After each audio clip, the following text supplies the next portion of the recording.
Bonjour, donc je t'ai laissé une petite vidéo ce matin parce que je partais, en fin de matinée parce que je partais à la salle. Donc là il est 18 h, donc en théorie 5 heures plus tard, 5 heures plus tard. 5 heures plus tard, donc je te relaisse une petite vidéo concernant donc, toute la partie acquisition terrain. Donc la plupart du temps, les gens se font tout un nœud au cerveau pour l'acquisition du terrain, parce que quand tu cherches donc une maison, à te faire construire une maison individuelle, c'est vrai que c'est mieux si tu as un terrain. Donc en l'occurrence, la recherche de terrain, la plupart du temps, il est préférable qu'il soit plat, qu'il soit viabilisé et qu'il soit borné. Alors c'est pas toujours le cas, il n'est pas souvent viabilisé et parfois il n'est pas du tout borné.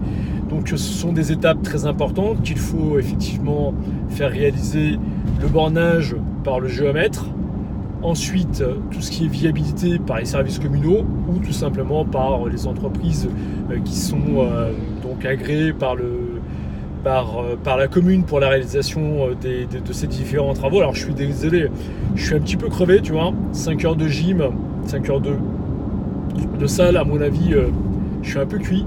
Donc c'est pas grave, je te laisse quand même cette vidéo parce que de toute façon, l'idée c'est que je t'en fasse donc un maximum. Elles se retrouveront de toute façon en complément directement sur les formations en pièces liées en éléments complémentaires.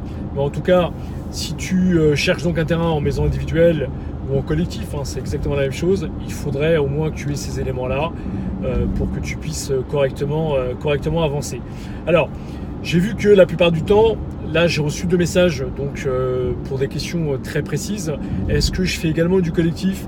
Est-ce que je fais uniquement de la maison individuelle? Je fais les deux. Voilà, simple réponse.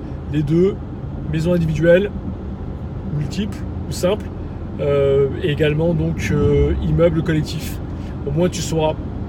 Voilà. Donc d'un point de vue général, c'est à peu près la même chose. Les règles changent et évidemment les sismologies de construction ne sont pas du tout les mêmes, mais pour autant ça reste effectivement de l'immobilier, ça reste de la construction, donc il n'y a aucun souci, tu peux continuer à poser tes interrogations via le mail ou directement via la chaîne YouTube. Moi je suis là pour te répondre, donc je reste complètement à ta disposition. Petite vidéo en fin de séance pour te parler du terrain, maison individuelle, terrain à bâtir. Tous ces éléments, tu les retrouves de toute façon directement sur la formation.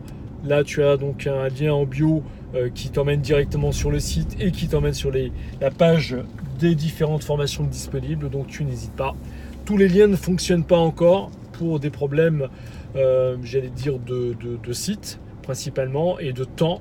Je manque cruellement de temps et les demandes sont grandissantes. Donc je voudrais au moins que tu puisses m'excuser pour cela, mais continue à suivre de toute façon les vidéos, déjà pour les informations complémentaires qu'elles peuvent t'apporter, et puis ensuite donc au gré des formations qui sont disponibles, qui seront disponibles et réactualisées, parce que de toute façon je vais donc faire des formations complémentaires où je vais implémenter des éléments complémentaires aux formations de façon à pouvoir donc avoir des formations les plus complètes possibles dans le domaine. Voilà, bon écoute, moi je t'ai tout dit, je t'ai tout dit et donc je te retrouve, bon moi pour ma